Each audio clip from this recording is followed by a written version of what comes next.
beyond. Look at what you see. I don't know the rest of the lyrics though. A never-ending story. There, that's all we need to know. I love that show, dude. The movie. Okay, so full disclosure. Obviously, last week's episode, which we just recorded about 30 minutes ago, was about Stranger Things. Now, for anybody who's seen the show, in season 3 and in season 4, there are major direct references to the NeverEnding Story. The other day, I guess it's close to a week ago now, Nick texted me like, dude, I just randomly watched the NeverEnding Story. We should do an episode about it. Yeah, I hadn't seen it since I was probably like 7. Same. I haven't seen it in over 20 years. Yeah. And I was like, all right, sounds sick. Like I already agreed. And then I said, I'll watch it. Don't worry. I watched it like the next day or the day after.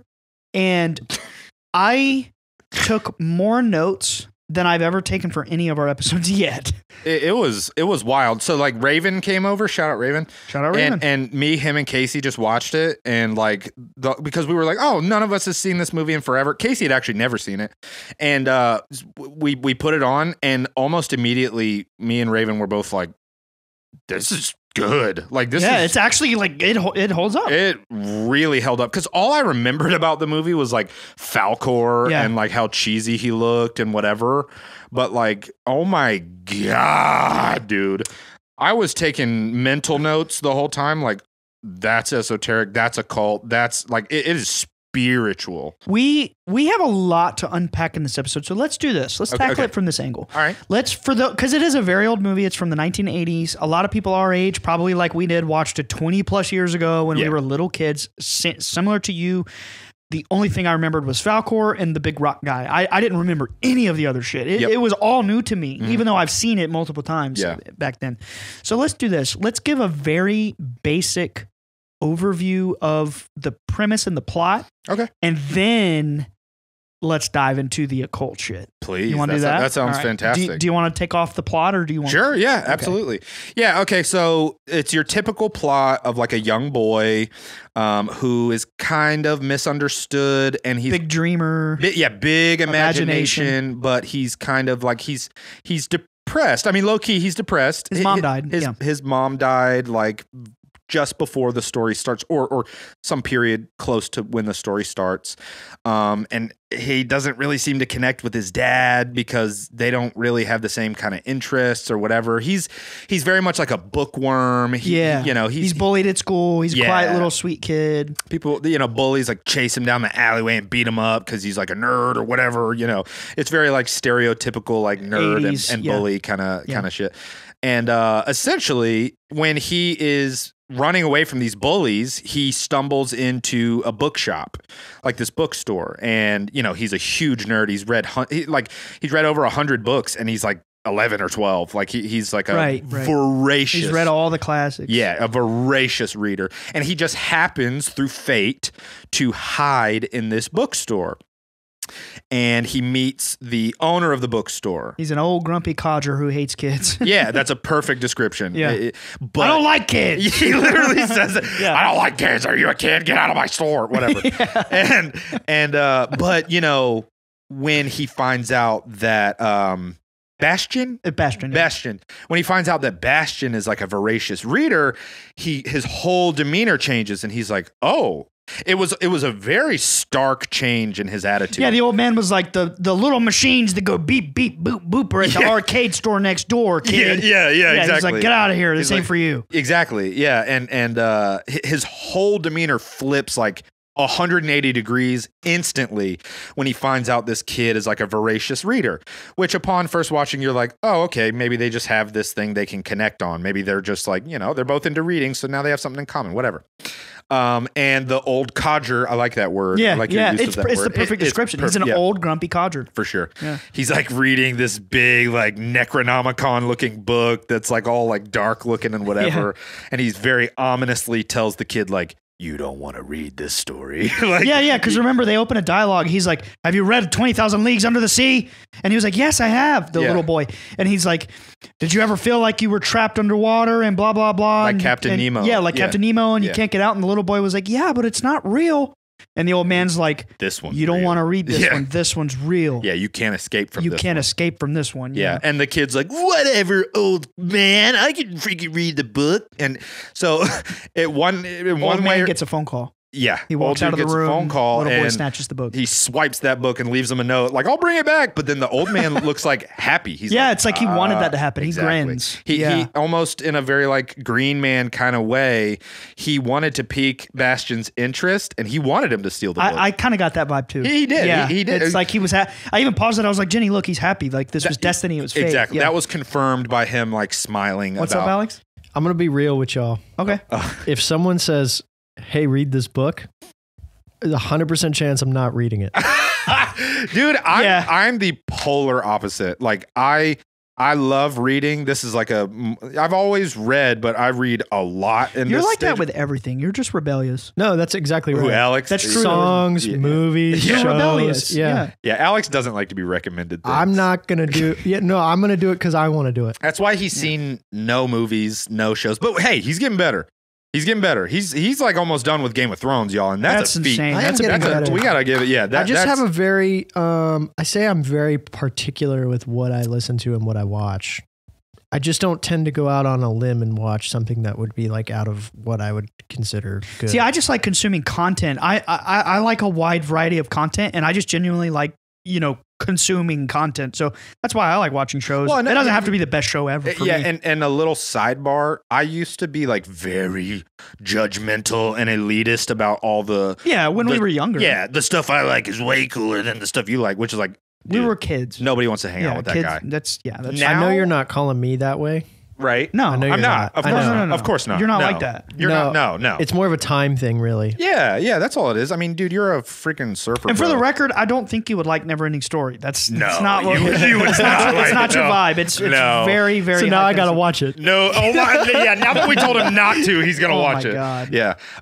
Yeah. We know that you like to spend most of your time riding on Ryan's waves. But anyway, where were we at? Little. He takes the book. So he takes the book. Well, and a little sidebar. Now where I'm at in my life, I am very, very forgiving to everything that I consume, like almost to a fault. Yeah. Where like I would much rather pick out the things I love about something I'm consuming than focus on the things that are shitty.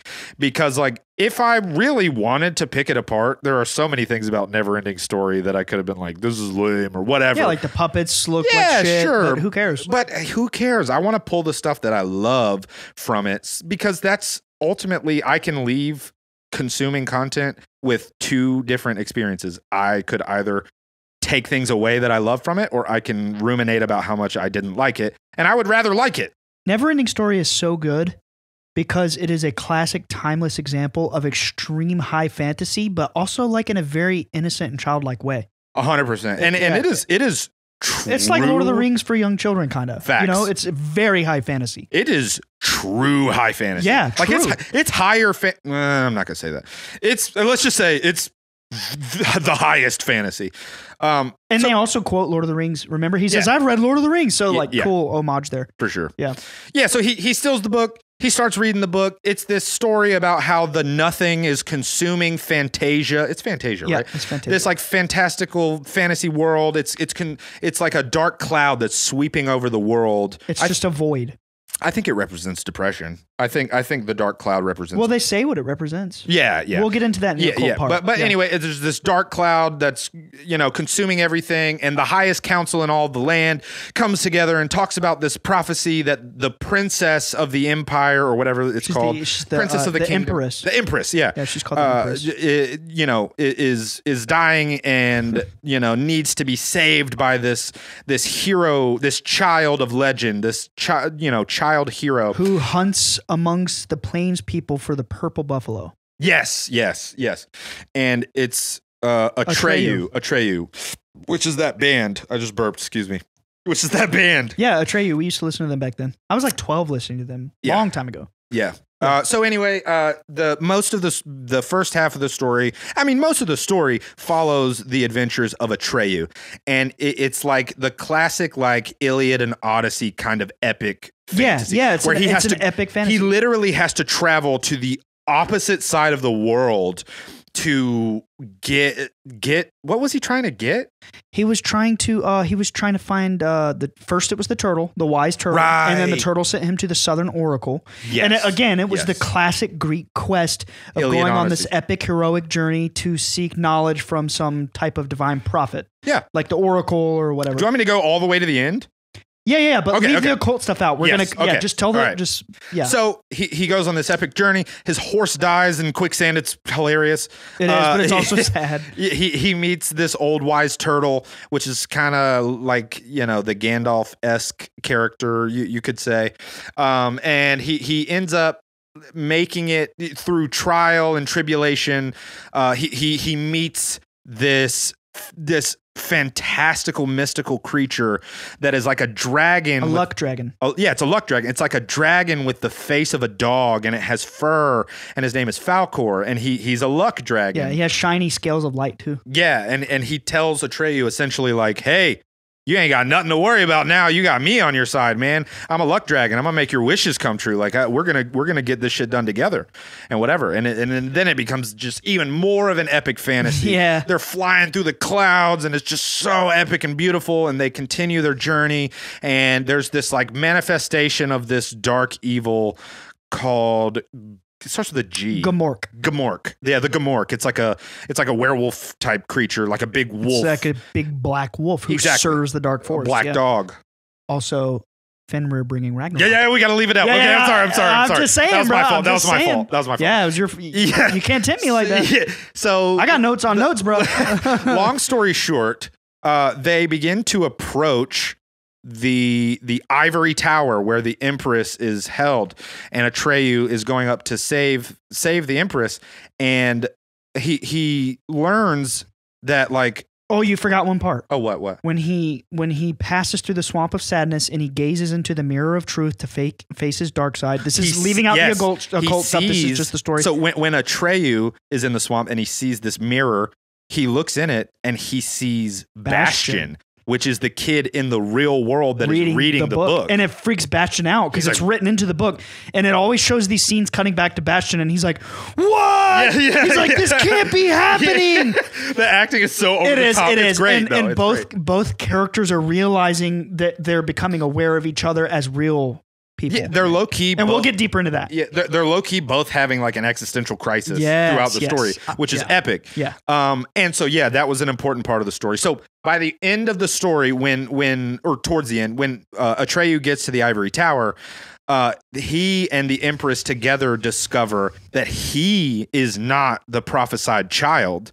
But in reality, it's Bastion. It is the kid that is reading the book. And the Empress tells Atreyu, like, there is a kid in another world. He's with us right now. He's with us right now who is reading our story and watching this unfold. And we have to get him to say my true name, to proclaim my true name. Give me a name. And he will save Fantasia. He'll save Fantasia by doing that. And, essentially he does that. Like the world ends up crumbling into pieces and being scattered across the cosmos, but a single grain of sand is left. Which, by the way, it's light. She calls it sand. Okay. Leave the occult stuff out. It's not a coal. It literally. No, it is. It is, but it literally is a speck of light. Right. It is. Yeah, I'm just saying it's what the viewer sees. It's a shining little. It's a speck of light, and she says it's a grain of sand. Yeah. With this grain of sand, we can rebuild Fantasia. Is essentially what she says, and then basically Bastion flies Falcor into the real world and murders his bullies. I'm just kidding. He throws them in the garbage. Yeah, he throws them in the. He doesn't. He flies around, and for a period of a few days or whatever wish Bastion makes comes true, and with Falcor, and then he goes back to a normal life. Yeah. Now with the plot. So that's the generic plot, and it's the quintessential like hero's journey. It's the quintessential epic journey. You can hear just from what I explained. It's mystical. It's magical. There's crystals. There's sphinxes. There's like all sorts of mythological creatures, and it's incredible. But now we're gonna get. All right. So if you are the listener and you have seen this movie and you're wondering, Team Bledsoe said so. How could you possibly set out today on this day to convince me that the NeverEnding Story is one of the most occult films of all time? sit the fuck down and let me tell you right now. We're gonna NeverEnding Story is one of the most occult films I have ever seen in my life. No and I doubt. am not exaggerating. I have a lot of notes on this. So Yeah. It is very esoteric and occult. do you want to run through what you got first? Because we have not, Nick and I have a tradition. When we research this stuff, we do not talk about it until we're on the podcast. Well- we have no idea, like in length. I would much rather you take the lead on Okay, this part, okay, and cool. I'll play off of Cool, you. like off memory. Because Yes. I have a lot of, I chronologically wrote down everything I would much noticed. rather do that because I can't remember the chronology. Like you saw, No, I wrote it in chronological I order. skipped over major plot points. I can't, but yeah, please. Okay, sweet. Yeah. Right off the bat, the second you see this book, which is, I believe it is also in the movie called The NeverEnding Story, right? Mhm. It's actually called that. I have to do a quick sidebar. We forgot to mention something about Stranger Things, and I don't know if What? I don't know if you picked up on this. What? When Lucas is in the hospital, you go back and look at this. I swear to God, he's wearing a polo with the Philosopher's Stone on it. I did notice that. Yeah, We didn't okay. mention that. I Okay. did notice That's that. it. Sorry. Yeah. Sorry. In the moment when I was watching, I Casey noticed pointed it out. She's like, he has a Philosopher's Stone on his shirt. I was like, what? Yeah, there was Okay. multiple like occult symbols. I literally just remembered that. I'm sorry. No, that was totally relevant. Back to NeverEnding Yeah, so Story. right off the bat, you already know the shit's about to be occult because when he goes into the bookshop, he sees the book. You remember the symbol. It is entwined serpents of duality. One of them is light and one of them is dark. And they're enmeshed in a way that kind of looks like some sort of Chinese symbol. Yeah. Yin yang kind of Yes. flow where the snakes are evenly flowing into one another, but they're also eating each other's tail like the Ouroboros. Which is very occult. Absolutely. Yeah, all of it. And what is that? It's like, called the Auron. and it represents like the cycle of life and rebirth, or Well, in real life, yeah, when That's what the I mean. serpent That's- is eating his tail. But that's what I mean, in the yeah. movie, what they say it represents is like this hero who is going to serve on behalf of the Empress to save Fantasia from the nothing, wears the Auron and is blessed, by the power. right? And it glows up. Atreyu wears it. He wears wears the it. necklace. Yeah, he actually that's has right. the necklace, but it's Yeah. also on the book. That's right. It's just another one of those moments where you see Bastion and Atreyu being linked by this same symbology. See, I forgot about that. Like, I just watched it last week. I'm going to go a very out of the box way with Please this, but do. I genuinely don't think any of this would be exaggeration. I think this is what they intended subtly beneath the viewer's beneath the uninitiated viewer's perception. Yeah. All right. So right off the bat, you have this. And then Jenny pointed this out to me. In the scene where Atreyu initially approaches this tower where the Empress lives, and you find out she's gravely ill, she's sick. We forgot to mention that part. She's gravely sick. Well, I did say she's dying. Oh, I but don't remember Yeah, you saying that. she's sick.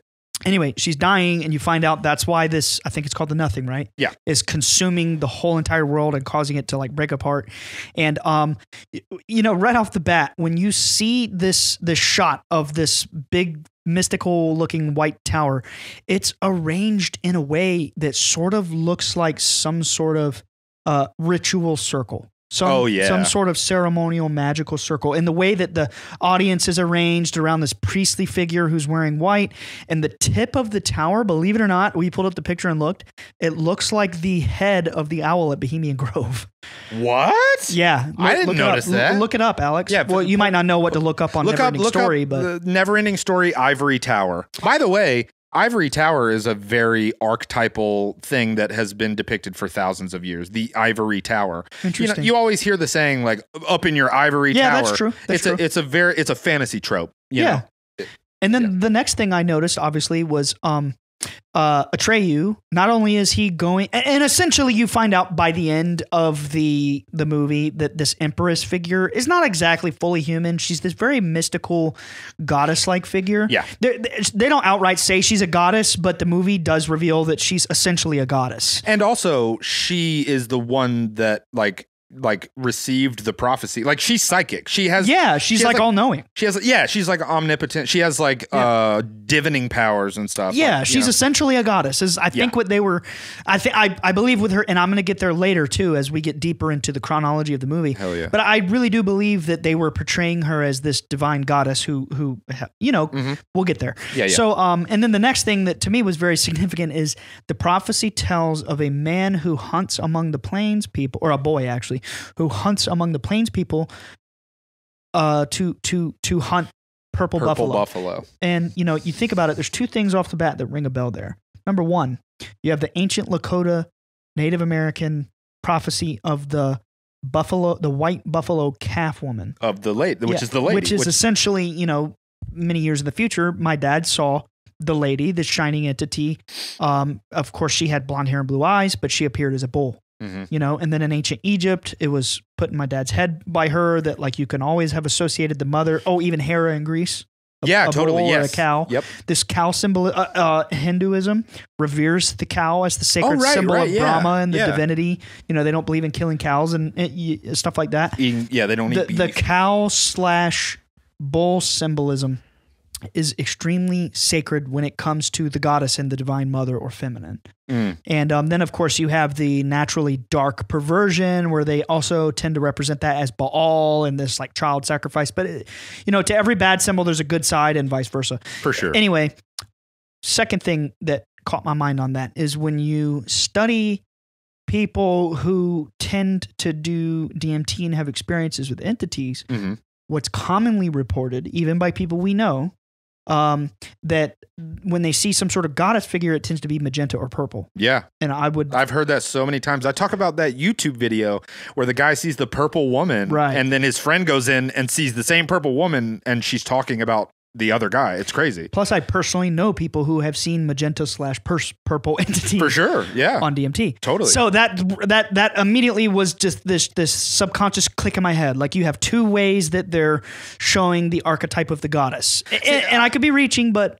I picked up on the buffalo thing for sure. Yeah. I didn't think about that, but I see it. It just makes sense to me, And it's also, if you go further back than DMT with like ayahuasca and stuff like that, it's still magenta, purple woman. Yeah. Oh, and ayahuasca is ancient, Right. So it's been here forever. I don't know that it is a stretch. I think. Second thing I noticed, and I could be really reaching here, but I don't care. It's fun to reach sometimes. Hell yeah. The name of the hero in Fantasia is Atreyu, and the first thing that came to my mind is in God of War, which is arguably one of the best video games of all time. One of the best video games of all time. It is my favorite single game of all time. I think so. I think it might be for me as well. I mean, it was life-changing for me. I played that game. A few months later, I got my pet cats, totally irrelevant, but I named one Odin because that game just stuck with me so hard. I can't wait to see Odin. Oh my God. One. I know. There's a new trailer, by the way, just came out. Yeah. I watched it today. I'm on it. Yeah.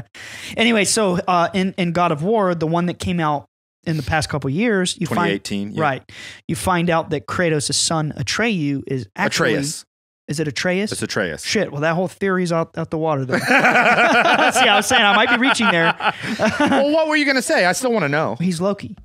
Right. But that's irrelevant now because it's not the same name. See, that I was going off memory there. Yeah. But on to the next one.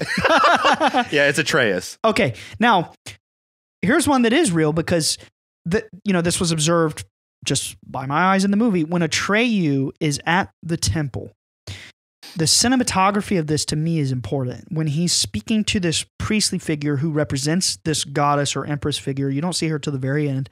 Atreyu is wearing this shirt that it is the color gold. Mm-hmm. And his shirt doesn't necessarily glow. It's just a normal, it's like a gold tunic. But when he's speaking to this priestly figure at the ivory tower in the beginning, the light from the sun behind them has this soft, golden glow that causes his tunic to speckle with this golden light when they present him with the Aron. And to me, that's symbolic. Alchemy, the transmutation of the soul. Yeah. Gold, the solar power. He's ascending on this quest to become a realized solar entity. For sure. And wait, let me step back for 1 second. I'm going to defend you on the Atreus thing, okay? Because have at it. One thing that jumped out to me, this was crazy, and this is going to be jumping ahead in the story a little bit. Sorry, but I want to get this Atreus thing down because I really think you might have actually caught on to something. I've got notes, so you're not going to mess me up. Dude, remember the end of God of War when Atreus went into the Jotunheim temple and he saw the prophecy? Atreyu did the same exact thing. Shit! You're right. He did the exact same thing. Dude, you're right. He walked into the temple and the entire story of everything that had just happened was on the walls.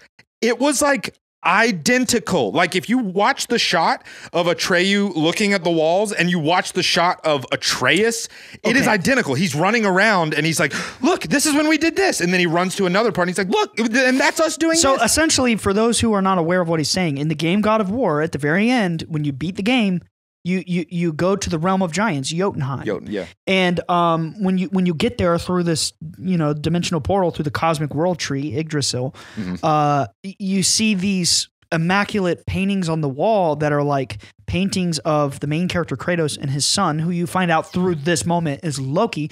You see like a prophecy playing out of everything you just did in the video game. It was already written in stone. And that same thing happens in NeverEnding Story. Exactly. At the end of the it's movie. Just before he meets the goddess. Yeah. He walks into the temple and on the walls is everything that happened in the movie. Bruh, who else is at the temple with Atreyu? The Black Wolf, a.k.a. the dog star Sirius, a.k.a. Ragnarok. Fenrir. The great Black Wolf of Norse mythology who brings the end of the world. Slaughters Odin and brings Ragnarok. The darkness, the destruction of life, and then the cycle of rebirth. And I really do think there's some heavy Norse symbolism there. For sure, man. I mean, Fenrir. It's literally Fenrir. By the way, did you see Fenrir in the new trailer? No, I didn't watch the whole thing. I saw TikTok clips. The last thing that it shows is Kratos and Atreus looking. Wait, I did see it. I did. It's coming back to me now. Yeah, because it's about Ragnarok. It's called Ragnarok. You know that they took it. It's not a trilogy anymore.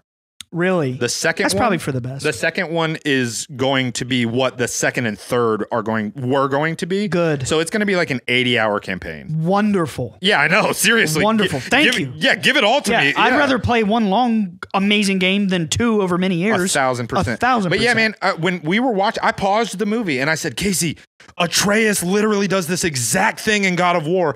You know what, man? Maybe I did pick up on something. I think you did. I'm gonna go back and watch. There's a documentary about the creation of God of War, and they show every part of the game. I've seen clips of it. I bet you anything they pulled that from NeverEnding Story. I bet you. Very possible. I bet you anything. But also, it could go even further back than that to ancient stuff or whatever. Yeah. And you see, like the esoteric mysteries of the Norse myth and the Ouroboros. That's initially a Norse symbol. The world serpent, Jormungandr. Exactly. Who's also in God of War. It's so sick. That's I believe that's the best game ever made. Oh, I think so too. As far as like single player campaign games with a story and emotional content, hands down, it's the pinnacle. It's so much love was put into that. Yes, and attention to detail. And anyway, that's the meaning of the Ouroboros and the World Serpent. We have to remember from an initiated perspective into the mysteries that these ancient religious systems are myths. They're ritual, mythological systems that the truly initiated read and they gain wisdom from to understand the secrets of reality and consciousness. This shit doesn't literally happen. It's hyperbolic. It's metaphor. And the metaphor, it's allegory. Exactly. Actually, Eliphas Levi is very famous for that quote as well. Allegory is the mother of all dogma. Straight up. The occultists are telling you, like, you can be the profane little idiots in the mainstream. I'm not calling y'all idiots. They're calling us idiots. Right. Y'all can be the profane little idiots in the mainstream, literally believing your religions, but it's all allegory. Yep. And that was one of the things that helped me break free from that prison too. I had the dream of Osiris. I'm going to get back on track, but I had the dream of Osiris, started researching Hermeticism, Gnosticism, realizing that they really do be having our minds in boxes. You feel me? Anyway, so crapping, brother. Yeah. That's behind the scenes. Bro. I know. Leave that behind the scenes. That was for the Omies. The Omies. Anyway, so all right, Let me. My phone scrolled. Give me a second. Wow, dude, professional. Real professional, bro. We're that new wave. We're the millennials who go on the internet and just don't say wave. Alex will get excited. Oh damn, son. Okay.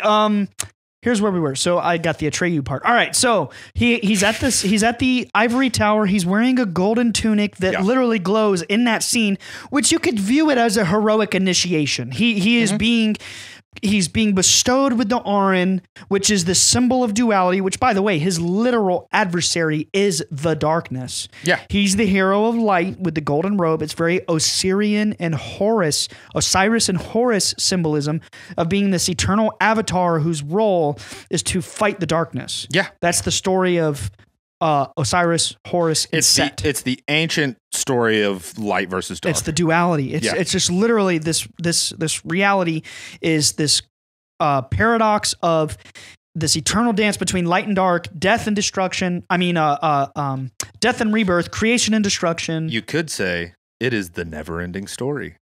Damn! I didn't think about that. It just hit me. It's the never-ending story. It's the cycle. That's what I'm saying, dude. This movie is so deep. It's the cycle. It's the cycle. It's the never. Damn, that blew my mind. Dude! I just blew my own mind. You just blew mine. Yeah, that was crazy. All right, so he wears the golden robe. We're gonna move that past that part. His literal adversary not only is the darkness, but then again, it's the black wolf, which is esoterically linked to Fenrir, literally the wolf of darkness that slaughters Odin. Actually, like Odin is depicted as wearing an eye patch. In the myth, it was Fenrir who ripped his eye out. Actually, no, I'm so sorry. I got that wrong. No, that was he plucked it out and threw it in a well for knowledge. Like infinite knowledge. Fenrir killed Odin. Right. He ate him. He ate him. Anyway, sorry. Moving on. All right. Crystal towers, by the way, come on. They don't go super deep into the crystal part, but it's just there in the world. Like right off the bat, you see the big rock guy. I can't remember his name. I don't either. I don't even know if they ever say it. They call him like rock biter. Rock biter, yeah. He's eating quartz crystals. He's like, quartz crystals. Yeah, and limestone. And quartz crystal. He has this funny like accent. I even said to Casey, like, he's eating crystals. Yeah. Right off the bat, he's eating crystals, and then it doesn't explicitly show this and go into great detail about this. It does a little later when the little scientist guy is like harnessing the power of crystals for his telescope. Yeah. But there's like there's a region in this world that the viewer doesn't see, but they reference it Lord of the Rings style. Like in the background lore, they have a whole crystal region with crystal towers. Super cool. The crystal tower in that inspired me so much. I've been working on a fantasy novel for the past few years, and I put it in. Which I have read the earlier manuscripts, and it's really good. Thank you. Yeah, that's so nice. Yeah. But I was so inspired by that. I was like, I want a crystal tower in my. Yeah, why not? It's so cool. Yeah. It's so sick. Crystal towers? Come on, man. There's nothing cooler than crystals. I've got literally 6 or 7 crystals on me right now. I mean, I've got 7 chakra crystals, lapis, sunstone, moonstone, and quartz. I'm dripping, bro. You're dripping. I am the crystal tower right now. Anyway, so okay, so this one's a little funny. He's sent on this quest to go find Morla, the wise turtle. Jenny looked up the name Morla. It wasn't like super deep. It had some sort of meaning. I don't remember, but not super relevant. Anyway, it's funny because he meets this ancient turtle, thousands of years old, or maybe even eternal. And when he wakes up this turtle, she awakes, and you quickly realize that this turtle is so ancient and so wise that she has developed another personality just so that she can communicate with herself. And there's this duality of like 2 beings being in this one entity. Yeah. And over time, this turtle became nihilist, and she literally says, and I quote, "Nothing matters." Yeah. Nothing matters. But I think there's something profound to that, because that's a true statement. And she also, nothing matters. Yeah. She also low key. I'm gonna bring that back. Like discouraged Atreyu from even trying. Yeah. I thought it was a boy, but I guess it was a she. The turtle. It was a female. Yeah. Okay, I'm pretty sure. She said to him like, it's 10,000 miles away. You'll never make it. It's not worth it. There's no point. At least if I die, something will happen. Yeah. She didn't even care that the nothing was coming. And he was like, "You have to help me. You have to help me." She's like, "Well, I'll just go talk to the Southern Oracle." The turtle was literally no help. But it's funny because you have this trope of this ancient wise sage who's lived eons and eons and eons, and where they land after living in this world is like totally detached from reality and pure nihilism. Mm-hmm. Nothing matters. Yeah. But if you think deeper about that, Everything Everywhere All at Once kind of tells the same story, where you have this duality of the mother and daughter. One of them, the symbol of like she has the bagel on her head, and obviously it's like a very whimsical esoteric nod, you know. Yeah. But like her whole point is nothing matters. Nothing matters. Yeah. But then you have the mother who's like everything matters. Everything matters. Yes. If this is a dual paradox, both are true. Nothing matters, but also everything matters. That's exactly the thing that I said after seeing Everything Everywhere All at Once. Is like it was like they came to learn that because nothing matters, everything matters. Even the nothing. Exactly. Even the void matters. Yes. It's all part of this cosmic scheme. Exactly. And I think that's what they were getting at with the duality of these 2 oracles. One of them is nihilist, and then one of them is like this all-knowing. We're going to get to the oracle. Extreme optimist. Right. Yeah. Sure. So moving past the turtle, All right. So soon after seeing the turtle, because that was, I believe, right after going through the swamp of sadness, Yes. and his turtle dies. He sees the mirror. I mean, his his horse dies. Then you see this moment where the wolf Gamork is in the swamp of sadness. It's the shot, and it's a really cheesy puppet from the 80s, so it looks really silly.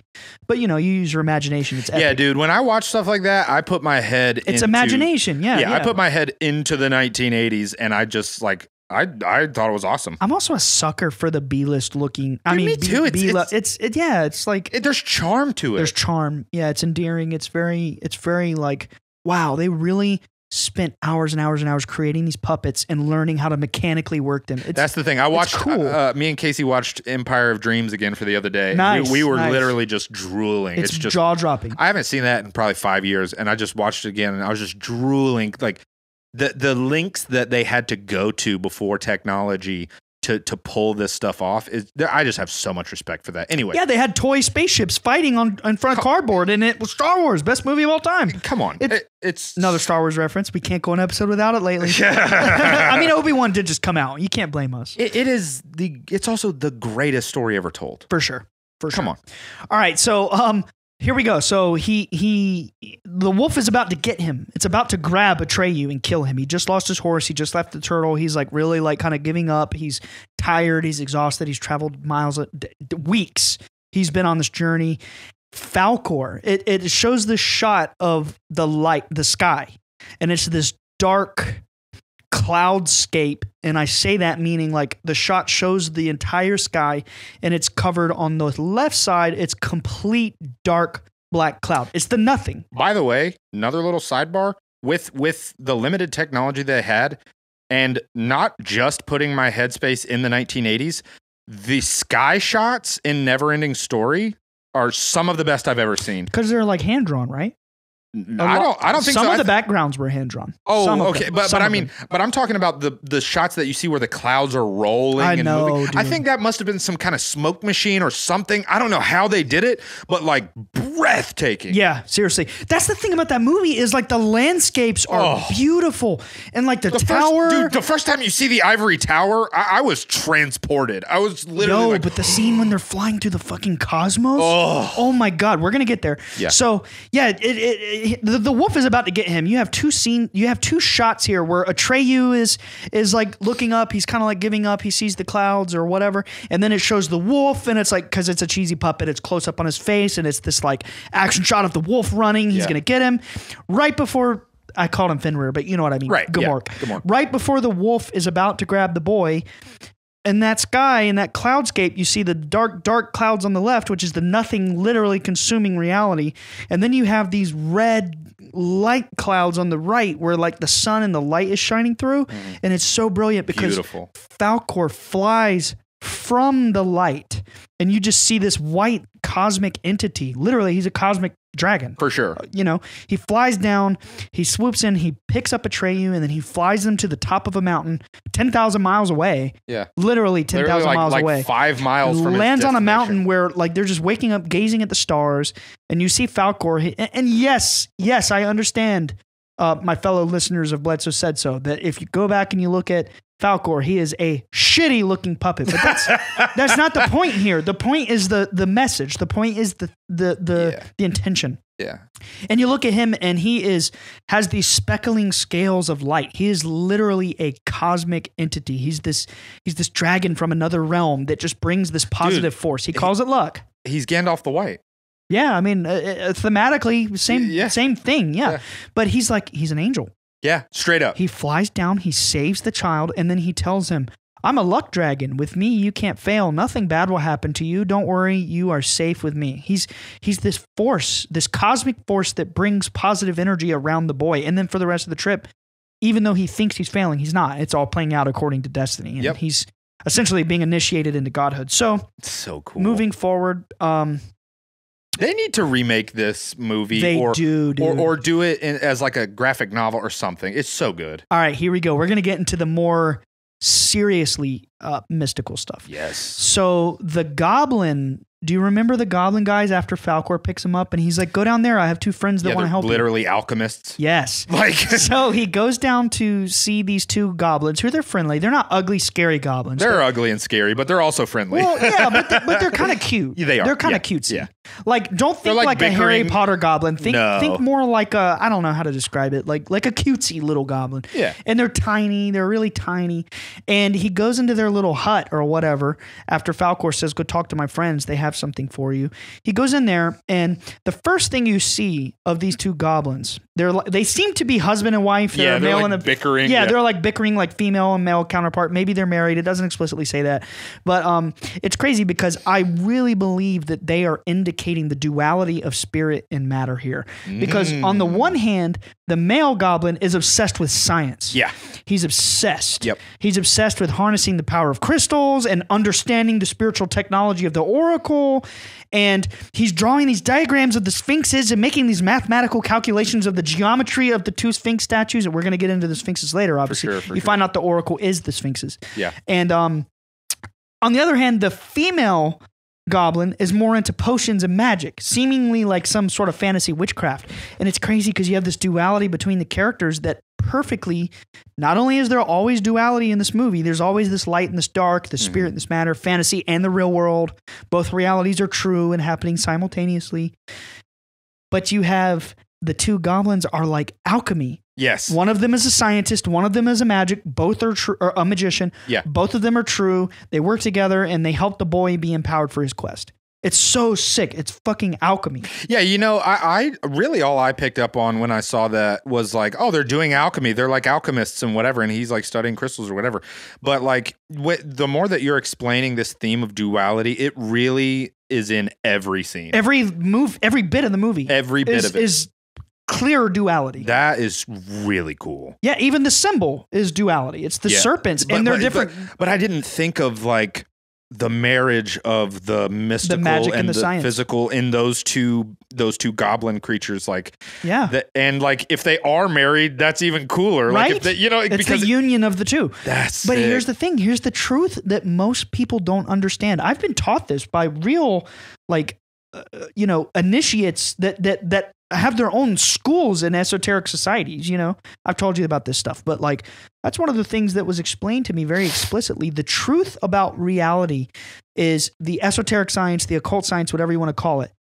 It's not like 100% science only or 100% magic and spirit only is true. The real truth is when you merge the 2 and you study the Egyptian and the Greek mysteries, which has these expressions of consciousness, these magical things, yet there's always some real scientific principle that can explain how reality manipulates in a way to make these things happen. It's all real. Like, for example, I can't go into too much detail about this right now. I suspect months from now, if this all pans out, I'll be able to talk more about this in detail. But I can just say that, like, there are people who have gathered real data, real scientific hard data of my dad doing psychic shit or beings appearing or whatever. There's always a real scientific explanation for these mystical things that happen. You can observe the way that reality changes with sophisticated equipment. But like we've said in previous episodes, the scientific institution of today is controlled by the academic racket, which is funded and paid for by not only our tax money, but the corporate 1% and whatever. They're fucking losers, and they're tricking humanity into believing it's black or white, it's religion or science, it's this or that. It's, right. And it's. I was going to say, it seems like there is an agenda that, like, there is no Venn diagram. There is either science or spirit, and they negate each other. And that's the opposite of the truth. It's the opposite of the truth. It is the opposite of the truth. Yeah. Both they're married, like male and female. I agree. Hypothetically, metaphorically. Right. Yeah, like light and dark. They need each other to exist. It's duality. Yeah. Science and I'll say spirit. It's the same thing as spirit and matter. Exactly. Like, science is of matter. It's and exploring. Spirit is of spirit. Right. But I know for a fact that there are certain advanced research institutes that, many of them have board members that are CIA and DARPA. And I shouldn't say any more on that. But what I'm trying to express to the people listening to the show is I have seen data or heard of data or been explained about real measurable scientific data with machinery of funky shit happening that does not exist according to the current scientific paradigm. That's all I'm getting at, is that's beautiful how they have this little goblin couple and they show the union between the two through their literal marriage. I did not pick up on that. That is deep. That's so cool. So moving on past that, my rant is over. Okay. At that point, we're about at like half of the movie, right? We're about 2/3. Okay, yeah. Towards the end. Yeah. Still maybe like 30, 40 minutes left. I don't know. All right. So I did accidentally get out of chronology. Easy fix. He hasn't met the Oracle yet. I said he did earlier. He didn't. Right. He meets the Goblin guys. They teach him about the Oracle and how he has to meet certain conditions, which we'll get into a little bit later, to meet the Oracle. And essentially, what I wrote down here, which we've already said, but he's on a literal, traditional, epic Greek quest that's totally Greek. I mean, the Oracle of Delphi is an extremely famous Greek trope. Yeah. They were real too. Oh yeah. In real life. Like diviners. Right. Yeah. And you find out one of the things that they did as well, like Delphi, I believe at one point was one of the spiritual capitals of Greece back then.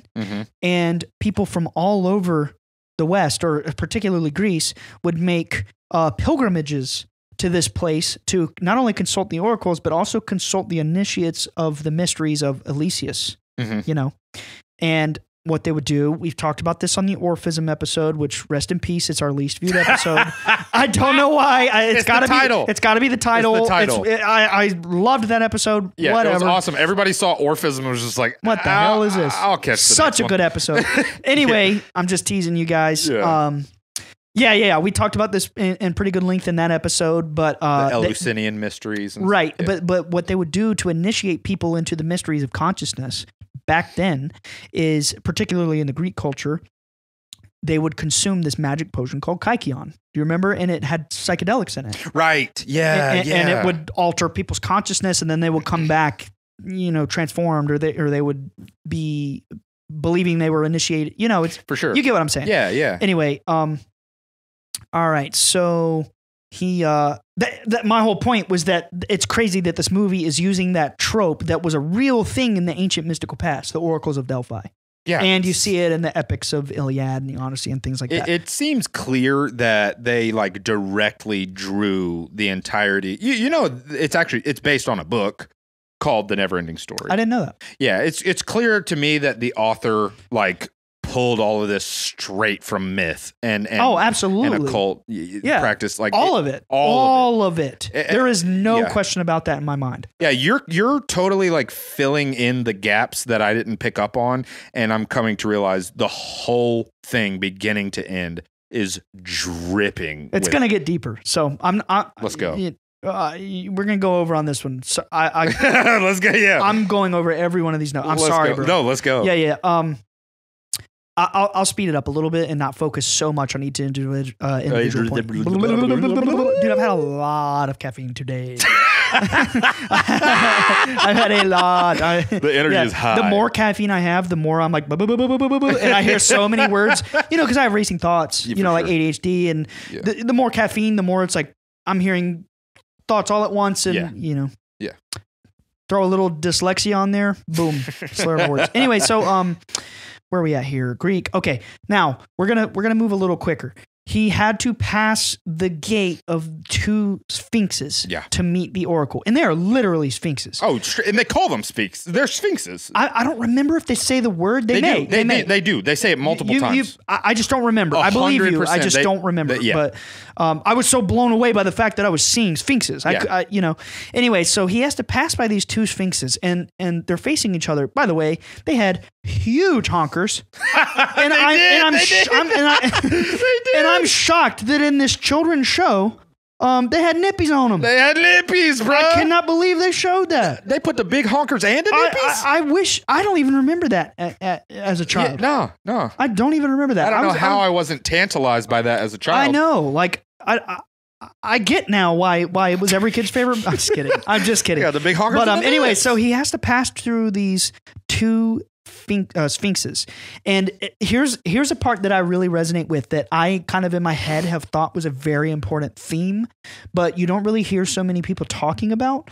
But in order, what are you laughing at, Alex? What are you gigging at, boy? Oh, we got some gigging. I pulled up the Sphinxes. You see the nippies, dude? I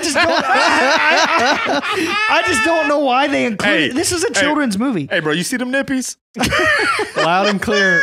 I just can't believe they included that. Yeah. I was honestly just shocked. Yeah. Like, of course, particularly Stop. Stop in your tracks. Next bullet point. Anyway. Okay, so in order to pass the Sphinxes, they open their eyes. He had to touch and the their nippies. eyes. Oh my God. Yo, I'm not gonna say the name of these friends. Oh no. And they're good friends. I just don't know that they would want this identity revealed publicly. And you know them very well. Okay. I'll tell you after. All right. When we would go to their house all the time, which you've been there dozens of times. Do you remember? Well, you don't know what I'm talking about. Yeah, you will. Yeah. But they're twins. I know. Yeah, Okay. I already knew it was them. You know what I'm going to talk about? They had a Greek style, like their parents had it, Right. like a bust Yeah. of like a female body. There was no head or anything, or that may have been a face, but it was like a Greek marble statue. Yeah. And they had it like their entire childhood. And I didn't go over to their house for the first time until I was like 15. Yeah.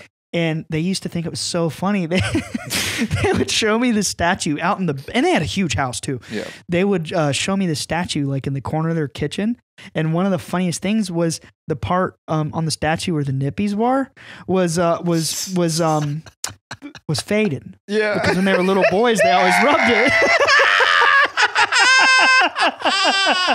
That is such like Do you a remember teenage. this? Yes, that's such a teenage boy thing to do. Like, come on, it's like, dude, what the heck? They would literally. It was faded.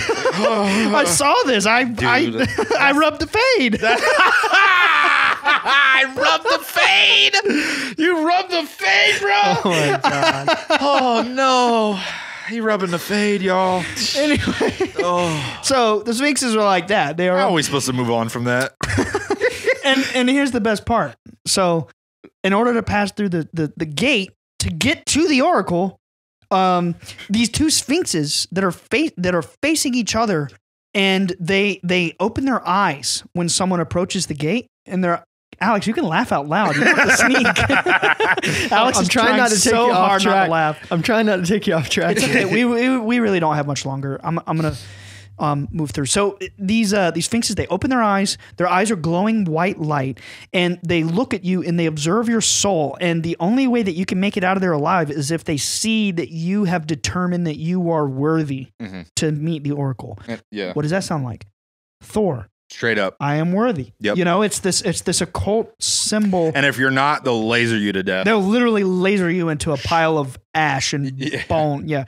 But they just burn you alive. Yeah. And it's cool because it's that symbolism of being this hero who is initiated into the worthiness of, going on this quest or whatever. It's also like the proof of courage. Right. You have to risk your life to even have the opportunity to fulfill this quest. But like from an esoteric perspective, that's symbolic of Thor, who wields this magic hammer, or also symbolic of King Arthur, who is worthy of Excalibur. There's something profound to this archetype. Yeah.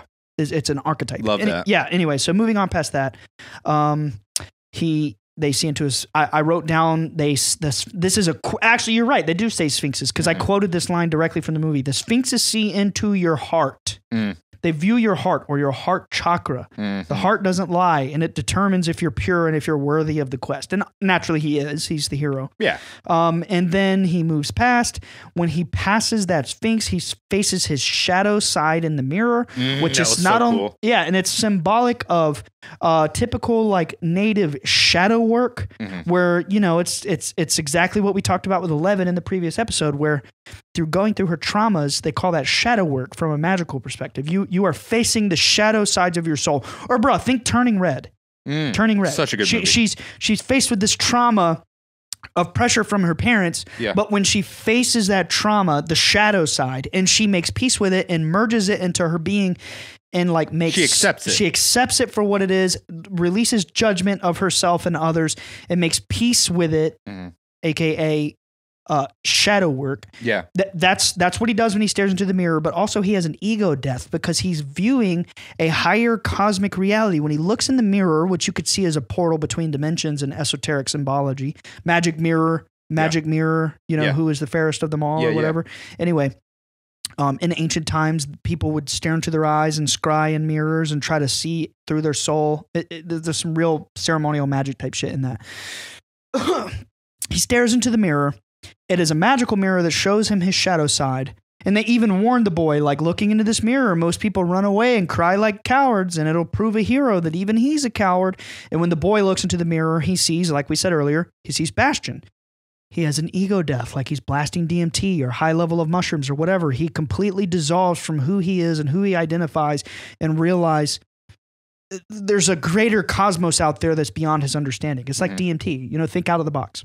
And if you notice, like from that point forward, he's a lot more determined and focused too. Oh yeah. He's less like, oh, I'm going to die. But and it's also the Gnostic myth of, again, breaking free from this matrix hold on your consciousness and realizing you live in illusion and you are simply a manifestation of you are a thought formed in the mind of a higher cosmic entity, and your whole little journey playing out is an epic story where you are ritualistically experiencing suffering and making sacrifices to grow. Somebody quote that, because that was epic. That was eloquent. Well, that's what I got from the movie. I know, but you put it, that was well phrased, my friend. Well, I appreciate that. Yeah. I'll give you credit every now and then. Hey! Anyway, so he has the ego death. He breaks free of his illusion. He realizes he's literally just a little story, just like every one of us human beings are. We are literal, tiny little stories. And this is the shit that gives people existential crisis. But it's true, and that's why you tune into Bledsoe Said So. You want the truth? We got it. We are literally little stories playing out in the mind of God. Every one of us. Alex, Nick, Ryan, all thousands and thousands and thousands, in the future, millions of you listening to this show. Every one of us are stories. We are just ideas in the mind of God, and we are all playing our own little part in this, literally in a story. And anyway, yeah, most people get existential dread when they hear that shit. Moving on, the second gate is literal blue Sphinxes of light. It's the same as the previous Sphinxes, although they were gold. The second one also have the nippies, big bust. They are blue Sphinxes of light. They're staring at each other, and behind them is Sirius symbolism. There is literally the star Sirius behind the blue Sphinxes, which again, from ancient occult symbolism, in modern times, it's prevalent in Masonic symbolism. You see Sirius as being revered as the true source of spiritual light that animates the spirit realm. It's the sun behind the sun, blah, blah, blah, the mystical sun. The five-pointed star in Masonic symbolism not only represents consciousness spiraling higher and higher, but it also represents Sirius, the blazing spiritual star, or whatever. Sure. The black dog, Sirius, as well as Fenrir. Yeah. Because Sirius is also known as the dog star. The black dog star. Damn. And shit, I dropped my crystal, dude. Oh no! I dropped my crystal pyramid. I'll get it later. It's by the way, okay, so here's where it gets weird. Here's the finale of the movie, and I was like, holy shit, this is so occult. Yeah. People out there are laughing like these guys are nerds. They're watching movies from the 1980s, like, whoa, it's occult. It's really funny when you think about it. It's awesome. It is. Anyway, so the blue Sphinxes of light, when he approaches them, and you see this, it's such a beautiful shot. He's in the desert. It's dark. There's like sweeping dunes and sand, and you have these massive, massive blue Sphinxes facing each other. It's that duality, but with the star Sirius behind him, and then they begin to speak to him. And as they speak, they begin to crumble. But while they're speaking, if you remember, what they're explaining to him is that there is a higher reality, and there is the reason by the way, they're the Oracle. I think I said that. The Sphinxes are the Oracle. And what they explained to him is that the reason their reality is crumbling and being consumed by the nothing is because we, speaking from the perspective of Fantasia, they're telling the little boy, we exist within the mind of humans from another realm. And as this realm begins to lose touch with their imagination. We exist in the realm of their imagination. And as their society evolves and begins to disconnect from their imagination, we are beginning to fade and be consumed by nothing. And fade just like the nippies on that statue. You know what I'm saying? Fading just like that, man. It's tragic. It really is tragic. It's a Greek tragedy. Man, I hope my wife's not mad about that one. Nah, she'll probably think it's funny as fuck. But anyway. Yeah, so they explain to this little boy as they're crumbling, the reality that he sees before him is quite literally crumbling. Fracturing. It's fracturing and being consumed by this void. His perception of reality is breaking down as he is being initiated into the truth, or as the Greeks would call it, the gnosis, that he is a thought in the mind of a godlike entity to him, from his perspective, in a higher dimension. Yeah, the boy reading the book. So following that allegory, when he looks in the mirror, he sees God. He sees that he is a piece of God. But it's also him. Yeah. He's connected to, he is a piece of God. fractal piece of God. Yeah. It's pure esoteric Gnostic Egyptian Hermeticism. And we're getting a little closer to the end here. Let's see here. I literally wrote that. Atreyu was initiated into the gnosis that Fantasia only exists in the mind of higher beings. Also, his entire reality is just an egregore in the thought of these godlike entities that they would know as humans. Yeah. You know, they're little characters on pages, but they're real. They're powered by the imagination. Yeah. Then you get into like Edgar Cayce, Neville Goddard, real mysticism. You realize that imagination is how you use your psychic perception and manifestation. Anyway, another story. Falkor flies Atreyu through the... one more thing. I skipped one more thing. The black dog, the wolf, he has this final moment with Atreyu. Atreyu slaughters him. He stabs him. Kind of like some symbolism of Hercules slaying the Nemean lion and becoming this initiated hero. But he kills the dog. But before he kills him, the black dog says... he literally says... he is the servant of the power behind the nothing. This part I put in parentheses, the cosmic force of darkness. And then he says, he was like, why? Why do you serve the nothing? Why do you want to do this? And the dog Gamork says, people who have no hope are easier to control. So it's like they're it's kind of telling you there, like the people at the top of the human race who serve the darkness and are trying to fuck up humanity, they're just who are trying to replace religion and spirituality with science. Exactly. Yeah. They're trying and materialism. They're literally just a bunch of loser ass bitches who are they were probably such fucking nerds when they were little kids. Grew up. Shots fired. I mean, I'm a nerd, but for sure. You know, like they grew up in these extremely elite, wealthy families. The only real power they have is money. You know, you throw them in a ring with even a 12-year-old kid, and they'll get their ass kicked. You know, and they're these losers like the Bill Gates and the Jeff Bezos and all these like just stupid ass elite people who literally have a say-so in the future destiny of humanity. All they want is control. And that's why they serve this dark agenda. They just want control. They want the money, the power, the influence, but really they're nothing. They are nothing. Yeah. They are nothing.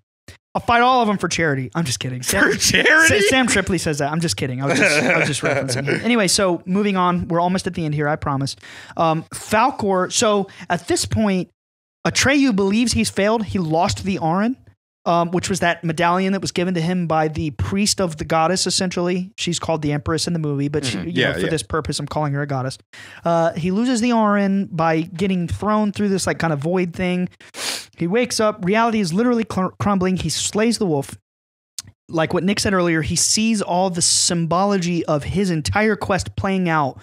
Everything that happened in the past, it was written out for the future. It was like a prophecy that he was supposed to go through all this.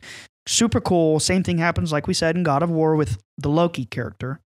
And then Falkor picks up Atreyu. He literally, this one's going to blow your mind. He literally fucking flies Atreyu through the cosmos of space with like spiral galaxies and stars, and it's beautiful. Yeah. For a 1984 film, it's beautiful. Yeah. When he flies through space, dude, and it's just more so reinforcing the notion that Falkor is not just some earthly entity, but he's cosmic spiritual being between realms. By the way, he can go into the real world. Yep. He's an angelic being that can hop through dimensions. Yeah. And in ancient times, they depicted these entities as serpents of light as well, particularly in like Japanese and Mayan cultures. And even in Hindu, they called them Nagas and Devas and things like that. Yeah. Anyway, so he flies through the galaxies. Now, here's the part that might blow your minds. And most people, this will go over their heads. But this is very significant. This is extremely, profoundly occult. Okay. So the Rosicrucians had this idea. Don't ask me why I know this. I just know this.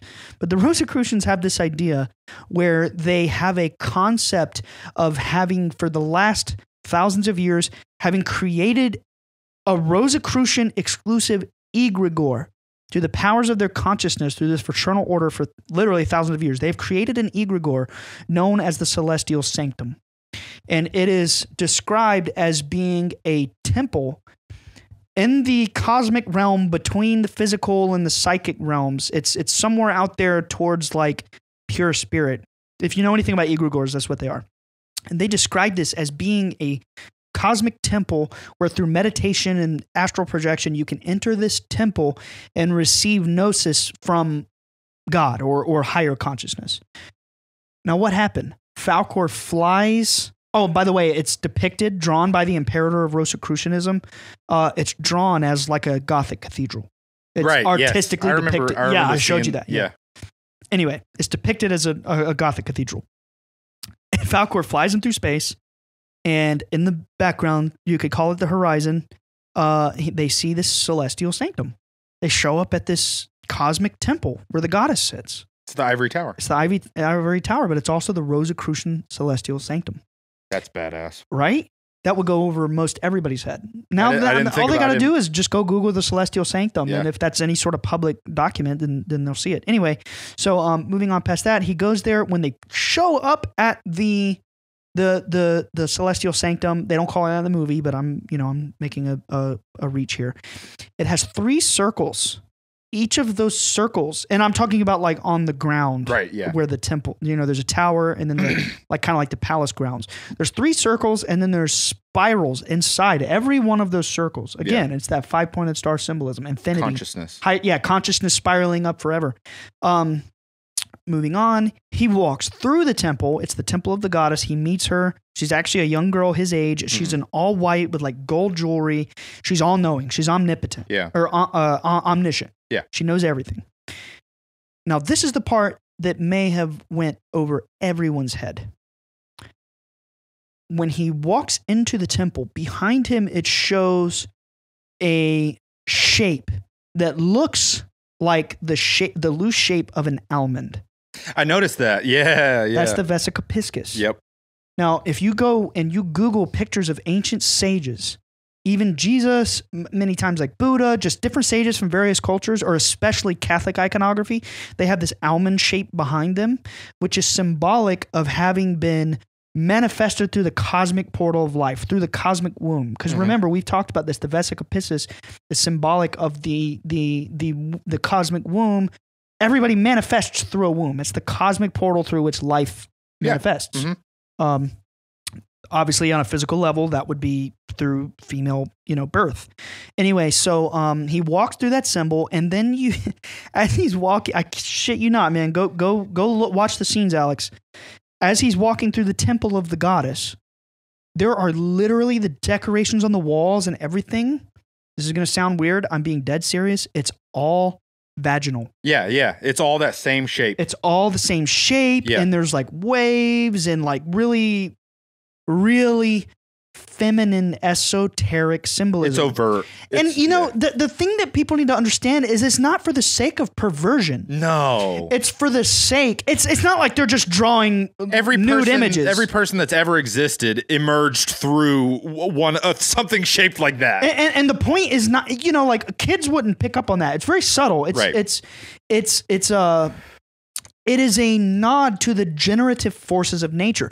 For example, most people don't know this. We talked about it in episode 13, the Soul Odyssey or whatever. But the obelisk, one of the most famous occult symbols of all time, literally represents the Phallus of Osiris. Right. And in these ancient cultures, think thousands of years ago, they would get into these altered states of consciousness. They understand the duality, the balance of the masculine and the feminine forces. So they would have these secret secret reverences for these forces of nature, and they would oftentimes, in an obscure way, depict them as human genitalia. Yeah, because it's relatable. It's relatable, yeah. but it's also like it's obfuscating the deeper meaning. Yeah, you know, it's not that they're just perverts. It's not like that. Right. That's not what it's about. It's the secret knowledge that, you know, part of our soul has a generative sexual force that brings life. Every human being on this planet, unless you have some genetic condition, every human being on this planet can play a 50-50 part in creating and manifesting a soul into this world. It's just a fact. There's a magical power behind the sexual union or the reconciliation of opposite forces in every level of reality. Ours is just really fun and you know, it plays out in a certain way. And anyway, you get what I'm saying? You get what I'm saying with that. Anyway, so wrapping up at the end here, turns out Atreyu didn't really have to experience any of that. At any given time, Bastion could have just said the name of the goddess and saved the whole reality. Yeah. Point being, Atreyu had to ritually and symbolically go through that suffering. The hero's journey. The hero's journey to be initiated at the end into the truth and the gnosis that he is only part of a tiny illusion, and he truly exists in the thought and mind of a higher cosmic entity, obviously Bastion. And he had to discover that he was worthy of this knowledge. He had to be deemed worthy to be initiated into this gnosis. And then wrapping up at the end here, we already said this, but the boy had to speak out the name of the goddess to manifest her. Mm-hmm. When he gave her a new name, he manifested her, and literally Bastion, hang with me, Alex. We're almost done, I promise. Less than 5 minutes. Bastion, when he speaks, when he begins to become more connected to the story, and the little boy is beginning to believe that these characters are aware of him, when he speaks at certain points, they hear it in Fantasia. Mm-hmm. And it's like the thundering of the voice of a god, and it crumbles buildings. He's like a god to these little people in the book. And when he speaks, didn't even mention the first part of the movie when his dad is telling him, like, get your head out of the clouds, boy. You're a young man. Time to grow up and put your feet on the ground and do your homework and be a real man now. Yeah. You know, because his mom is dead. He just had an imagination. Major theme of it was keep your feet on the ground, get your head out of the clouds, stop living in your little imagination, and do better grades at school. Yeah. Little boy's sad. And then at the end, when the goddess is like, you have to give me a name. You have to give me a name. He's like, Bastion is screaming, but I can't. I have to put my feet on the ground. Yeah. He's talking about being grounded and not being lost in his imagination. Turns out all he had to do was let go, fully be immersed in his imagination. Yeah. And that gave him the power to manifest the goddess. It's crazy mystical shit. Yeah. And anyway, and it gets even weirder. I'm going to end it with a fucking mic drop. He calls out the name of the goddess. I don't remember the name. Not important. Yeah. He manifests her, and then there's a black void. The entire world of Fantasia is destroyed. It's consumed. It's not even destroyed. It's consumed by the void. It's nothing. It doesn't exist anymore. And in this complete black void of darkness, you see the little boy, the real boy, Bastion. And the goddess figure, the Empress. And she's speaking to him, and like Nick said, she gives him the last grain of sand of Fantasia, but it is literally a speck of light. And she puts it in his hand, and she says something to the effect of like, from this grain of sand, we can rebuild Fantasia anew. Only if you wish it to be so. Yeah, it's the Philosopher's Stone. It's the Philosopher's Stone, but it's also, think of like a god willing an entire reality into existence. Yeah, reality can be whatever you want it to be. It can be whatever you want it to be. It's the Philosopher's Stone. Exactly. And she tells him, whatever you wish will come true. And he said, well, how many wishes do I get? And she says, well, as many as you want. As many as you want. And the more you wish, the better Fantasia will be. Mm-hmm. And essentially, he is initiated. Also, the boy Bastion goes on his own journey through the cosmos, and he is initiated into the gnosis that he is also a creator god, that through the power of his will and his imagination, he can create realities before him. Now, here's the mic drop. I haven't even mentioned this part. The reader's going to hear this one and think it's funny as fuck. Essentially, this whole story was a ritual magic ceremony. Mm-hmm. The little boy Bastion, not only does he have this occult grimoire, if you think out of the box, it's a grimoire. Yeah. He's got a bunch of candles around him too. And bones. Yeah, bones, yeah. Because he's in the attic of a school, in his high school or middle school or whatever. He's sitting up in the attic. He's got this fucking grimoire. He's in the dark. he has candles set up with him in like a ritual circle. And because it's a school, there's like theater class and there's all kinds of props. But the cinematography makes careful direction to show that he's sitting around bones and candles in the dark reading a fucking grimoire. And this little boy is like, if you think about it out of the box from a ritual magic perspective, he's communicating with entities in another dimension. Through a fucking grimoire. The whole movie was a ritual magic ceremony. It is so mystical. There's so many levels to this. Yeah, every level of it is mystical and magical and occult, and like this story is dripping. I want to watch the sequels. Yeah, I saw him as a kid. I don't remember them either. I never saw him. So my last point is the main character did a ritual ceremony. He's experienced some crazy, spooky shit. Yeah. And then he summoned a cosmic serpent into his reality. Because Falcor manifests in the real world, takes a little boy on a ride. He's like, woo! He's flying through New York City. And he fucks up the bullies. Yeah. And he's just like flying around on Falcor. Yeah. And think the story of Jesus. He comes back from the dead, and then for 40 days, Jesus walks around and he can do whatever the fuck he wants. Yeah. He's just doing miracles and shit. Yeah. Literally just making anything happen. He was initiated into like Christ. Godhood. Yeah, godhood. Yeah. He ascended to godhood. He basically becomes a god at the end of the movie. Like flying around on a dragon, just making anything he wants happen. He's like summoning titty sphinxes and shit. Like he's a god. And that is where I am out of gas, boys. Mic drop. Thanks for letting us go over, but I was way too excited for this episode. Yeah. I could not miss a single bullet point. Yeah, that was one of the funnest episodes ever. That was awesome. Like story time. You were really listening. Yeah, I got quiet. I never get quiet. Was that good stuff? That was incredible. Yeah. All right, hit him with it. Let's give it to him. All right. What time did we get to? Minute or an hour 17. Hey, we didn't go too much. I was thinking it was like an hour 45. Yeah, right, I was too. Yes. Yeah. All right. Bye guys. Thank you so much for watching. If you want to see more, check out our other videos. And before you go, don't forget to subscribe. See you next week. Peace.